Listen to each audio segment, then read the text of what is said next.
तीतुष ने तलब किया है सबको। तरबियत खत्म, अंदर वालों को भी खबर करो, सब फौरी तैयारी करें।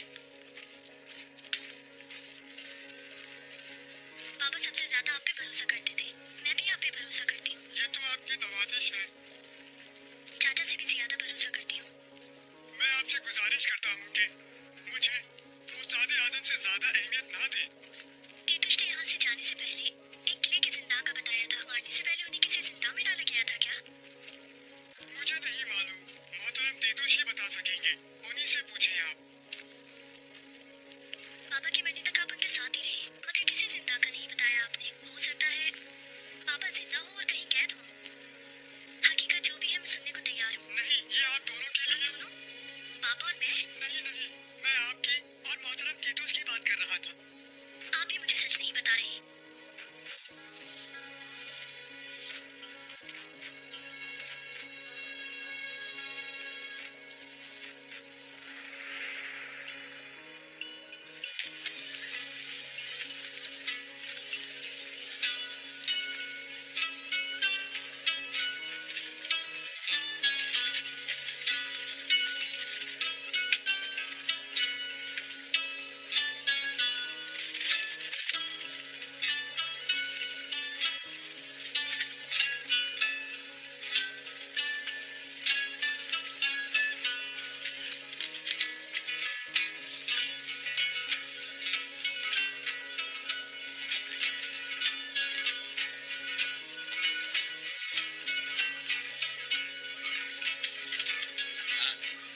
बस यहाँ रख दो, ये भी रख दो।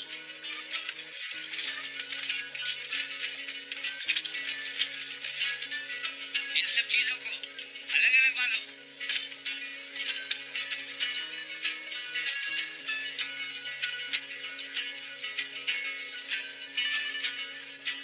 तो चलो चलो फिर मेमने को ले जाओ, ये संदूक चाहिए मुझे, अभी बहुत से काम निपटाने हैं मुझे। चलो शाबाश, जल्दी जल्दी।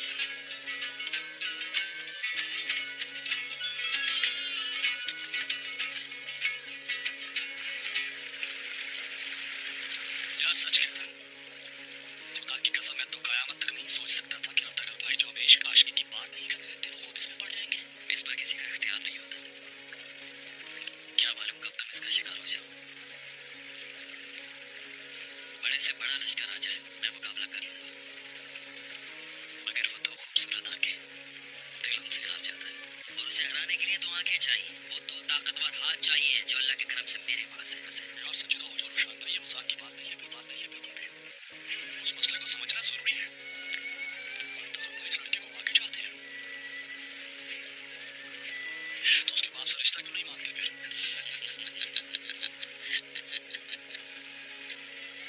ये काम इतना आसान नहीं है मेरे भाई।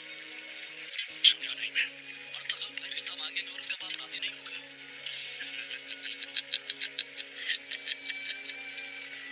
तो अगर ना माने तो भगा कर ले जाएंगे अर्तगल भाई हलीमा सुल्तान। हाँ भाई, आगाह करो अपनी हाजत से, या कोई दुख है तो बताओ ताकि उसका मदावा किया जा सके।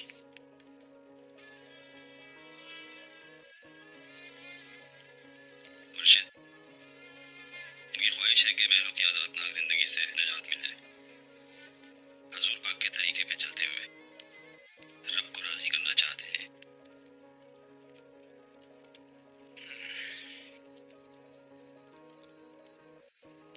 शाह इब्राहिम मदन की तरह से ताज तख्त तर्क करके दरवेशी लेना चाहते हो, मगर अपने इस मनसब को छोड़ने का मतलब है जो लोग अपनी हाजतों के लिए तुम्हारी तरफ देखते हैं उन्हें भी छोड़ देना। तुम महल में रहते हुए भी अपनी मुराद पा सकते हो,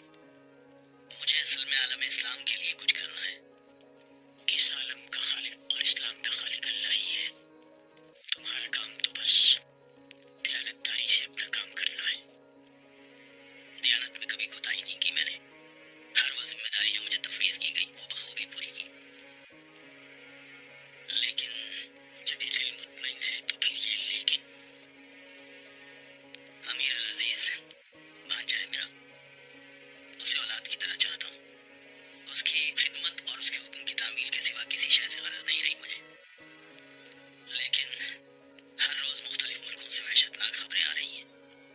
अब्बासी खलीफा के महल के अंदर, ख्वारज़म शाह के पायतख्त में, कायरा में, बगदाद में, हर मुस्लिम सल्तनत में जो भी नेक दिल वजीर हैं या फिर उमरा हैं, उन्हें चुन चुन कर मारा जा रहा है।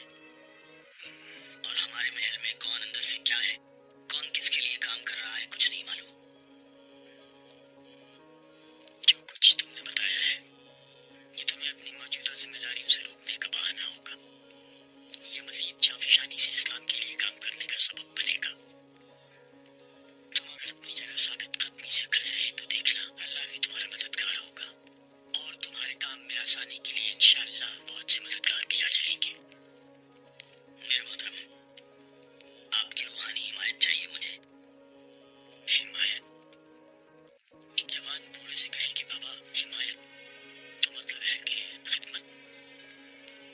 याद रखना, जो लोग बातिल से मरूब होकर कदम पीछे हटाते हैं तो हक ताला काफिरों के मुकाबले में ऐसे मुसलमानों को गालिब नहीं करते। यही अदल इलाही है।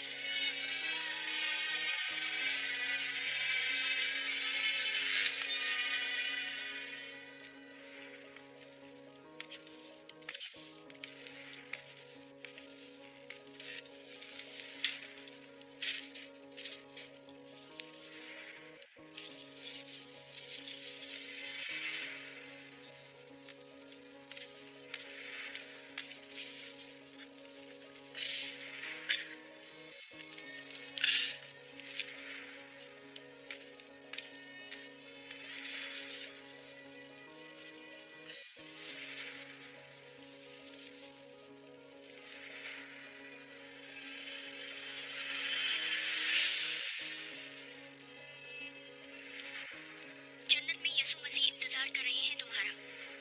जैसे उन्होंने दुनिया में अजियतें झेली थी, इसी तरह तुमने भी बहुत झेलनी है। इसके अंदर क्या है?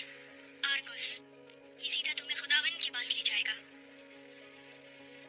जब दोबारा मैं दिखाई दूं, तो समझ लेना इसे भागने का वक्त आ गया है।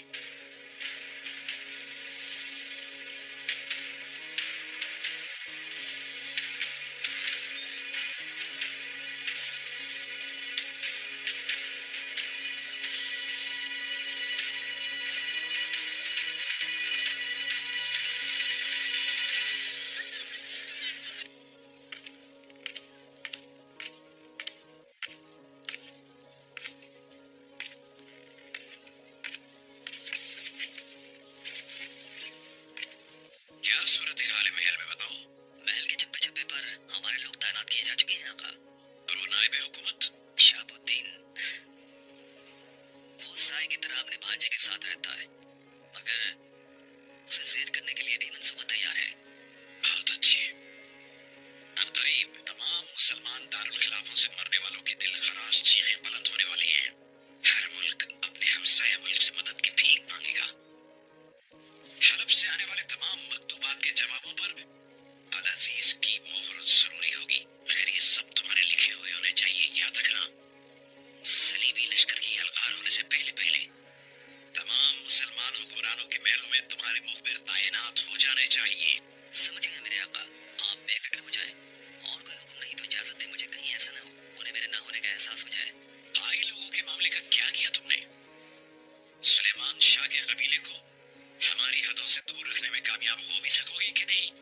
नायब हुकूमत शहाबुद्दीन का मामला जैसे ही निपटा, वो मसला भी खुद ब खुद हल हो जाएगा मेरे आका। तेतुश ने भी मुझे बड़ी यकीन दहानियां कराई थी कि काई कबीले वाले किसी सूरत हमारे इतने करीब आकर रहने में कामयाब नहीं होंगे, लेकिन वो तो आजकल में पहुंचने वाले हैं वहाँ। मेरे आका, काई लोगों का हमारी हदूद के इतना करीब आना आपके लिए इतनी परेशानी का सबब क्यों बना हुआ है? बहुत से बहुत 2000 लोग होंगे उस कबीले में, तो आप इतने फिक्रमंद क्यों हो रहे हैं? मैं अंताकिया और कुछ के लिए जिस जंगी हिकमत अमली से सलीबी लश्कर तैयार कर रहा हूँ, उसमें कभी नहीं चाहूंगा कि हमारे अतराफ में कोई जंगी जुनूनी कबीला आबाद हो। अगर आज इन लोगों को नजरअंदाज किया तो कल हमारे लिए अजाब बन जाएंगे। सलाउद्दीन अय्यूबी याद है ना तुम्हें? वो इराक के किसी एक छोटे से नवाही कस्बे में पैदा हुआ। हुआ था और जब वो जवान हुआ तो नूरुद्दीन के लश्कर में भर्ती हो गया। कमांडरों में से एक कमांडर हो गया था बस। अगर फिर जानते हो ना क्या हुआ? अगर उसे शुरू में ही रोक दिया गया होता तो कुछ आज यीशु मसीह के मानने वालों ही के हाथ में होता। और मैं यहाँ बैठा तुम जैसे अहमक से न उलझ रहा होता खामखा। जी समझ गया मेरे आका।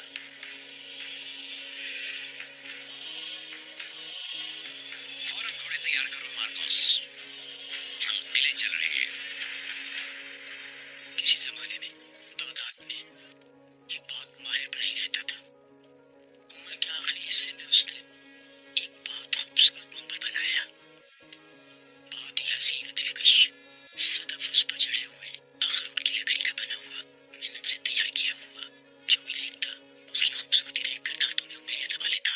और फिर उस मंदिर की शोहरत फैलने लगी और इतनी फैली कि बगदाद आने वाला हर अमीर शख्स उस बढ़ई से कहता कि ये मंदिर मेरे हाथ फरोख्त कर तो फला मस्जिद को दिया करूंगा।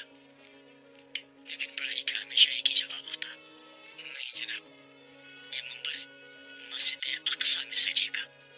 लोग ताज्जुब में पड़ जाते कि भाई मस्जिद अक्सा तो ईसाइयों के कब्जे में है। बढ़ई सबकी बातें सुनता और फिर एक ही जवाब देता, मेरा काम बस इतना ही था, मैं एक फनकार हूँ, मंदिर बनाता हूँ। कोई बहादुर जंगजू उठेगा, कुछ वापस हासिल करेगा और ये मंदिर उसकी जीनत बनेगा। वक्त यूं ही गुजरता रहा। मंदिर की कहानी शहर में बच्चे बच्चे की जुबान पर आ चुकी थी। हर कोई मंदिर की खूबसूरती बताते वक्त अपनी तरफ से एक की दस बताता। फिर ये कहानी 7-8 साल के एक बच्चे ने सुनी, मगर वो मंदिर की खूबसूरती से ज्यादा उसके बनाने वाले के जज्बे से मुतासिर हुआ। और फिर 40 बरस गुजर गए और वो मंदिर उसी बहादुर के हाथों मस्जिद अक्सा में जाकर नस्ब कर दिया गया। लोग उसे सलाहुद्दीन अय्यूबी के नाम से जानते हैं।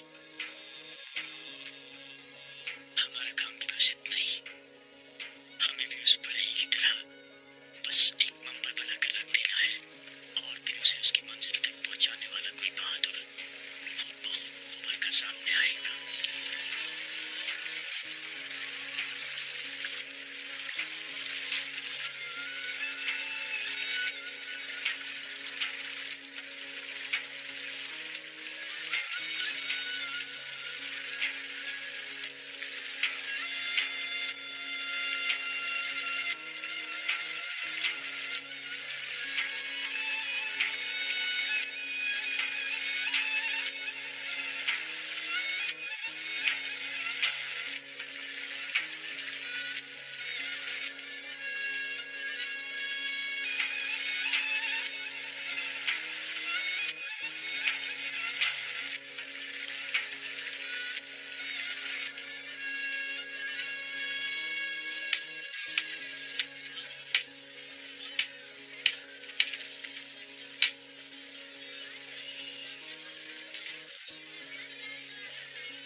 सुलेमान शाह अगर तुम्हें जिंदगी में देख लेते तो फख्र करते तुम पर। सच कह रहा हूँ। बहुत शुक्रिया आपका।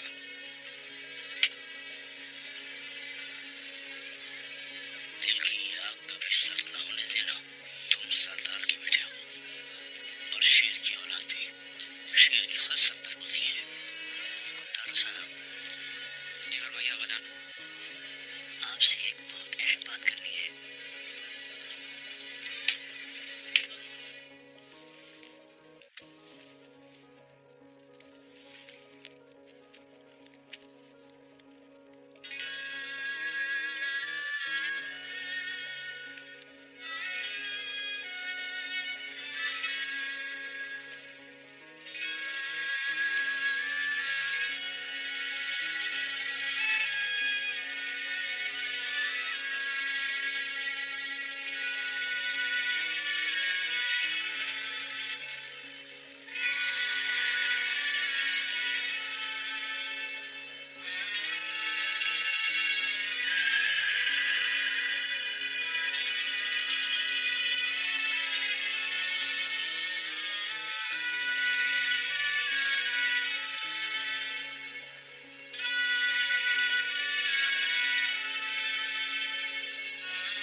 वापस आ भी जाए तो भी वो मेरे सामने बैठकर मेरे पास नहीं होगा।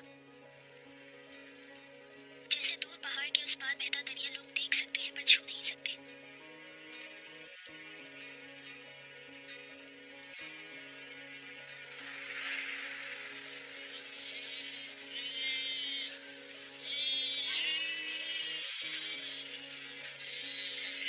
जनाब, पहले मैं ये समझ रहा था कि इस बीमारी का सबब कहते हैं, लेकिन मामला कुछ और निकला।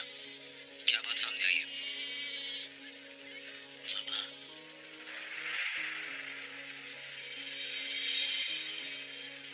वबा है। तो अब क्या करना होगा हमें? मैंने किया ये कि सारा कबीला घूमकर बीमार जानवरों को चुन चुन कर उन पर लाल निशान लगा दिया और फिर उन्हें एक जगह कर दिया कि शायद सबको अगर तलफ कर दे अल्लाह के हुक्म से इस तबाही से बच जाए हम। इंशाल्लाह खजान, इंशाल्लाह। इंशाल्लाह जनाब, आप जो मुनासिब समझते हैं कीजिए और कोई भरोसे का आदमी साथ लगा लें। पहले ही काफी मसले हो चुके हैं, अब ये नई आफत ना आ जाए कहीं कबीले पर। खैर रहे इंशाल्लाह, इंशाल्लाह।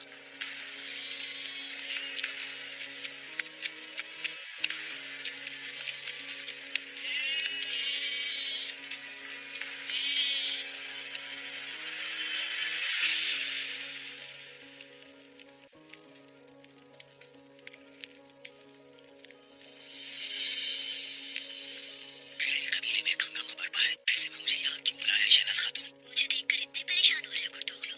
ये सोचो जब सुलेमान शाह होश में आ जाएंगे तो क्या करोगे?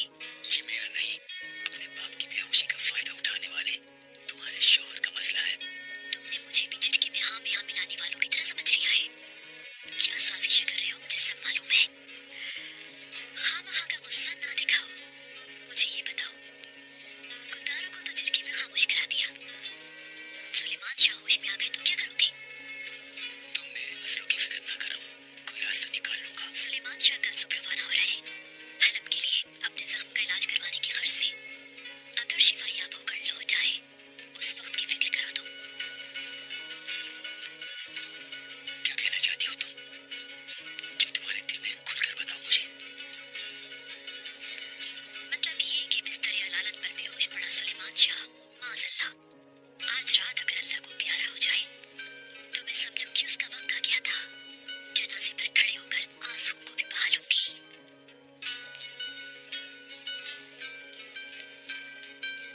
कैसे होगा ये काम? आज रात गुलदार और अम्मी जान को खेमे से हटा दूंगी किसी बहाने से। बाकी काम तुम्हारा है। सुलेमान शाह अगर चल बसा तो मैं बाबा का इंतकाम लेने में कामयाब होंगी और तुम कबीले के सरदार बनने में।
कमांडर तीतुश का पैगाम आया था आका, तो 30 जाबाज रवाना कर दिए गए हैं। मेरे आका, आपके कमरे में वतिकान से आए हुए खास मेहमान आपके मुंतजिर हैं।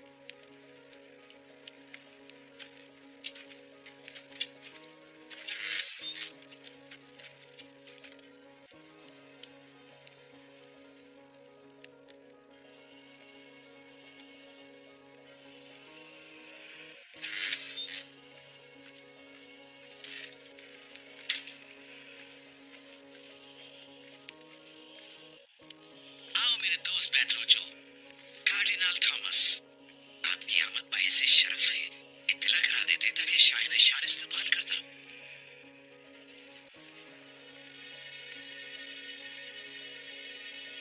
हलफ जाने से तुम्हें रोकना नहीं चाहता था मैं।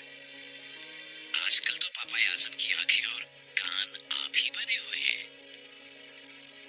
पापा आजम तुम्हारे काम की काफी तारीफ करते हैं, मगर कुछ शक व शुबहात भी है उनके दिल में। नई सलीबी जंग छेड़ने के मंसूबे से कुछ खास मुत्तफिक नहीं है वो। तो फिर किस तरह से खैर होंगे वो? इन जाहिल मुसलमानों ने हमारे लोगों से जो अमानत छीनी थी वो वापस लेनी होगी। और वो अमानत कहाँ है तुम खूब जानते हो पेट्रोचो।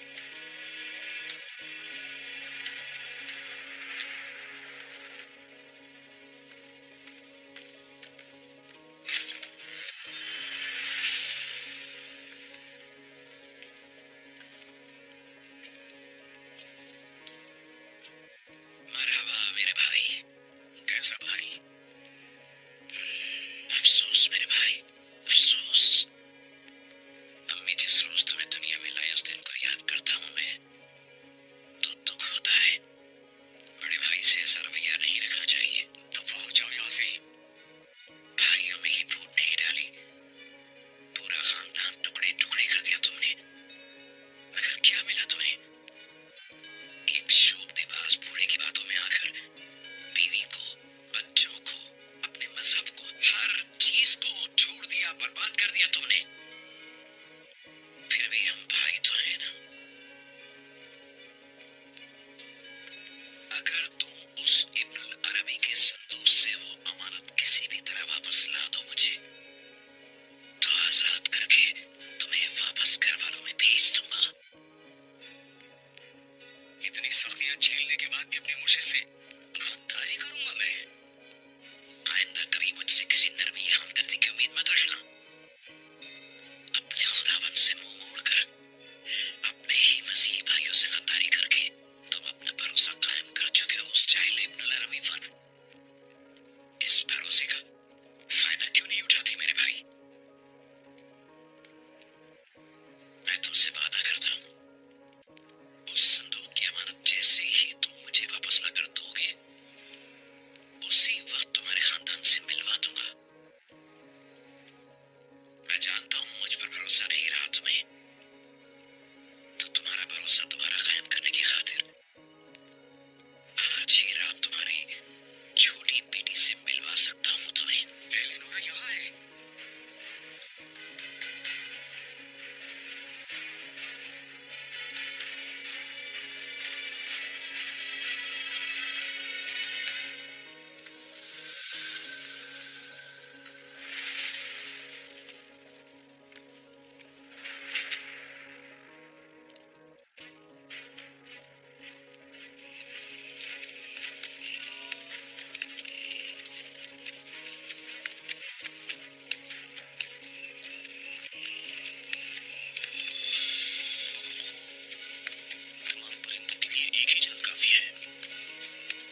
हकीम खातून, मैं आ सकता हूँ अंदर?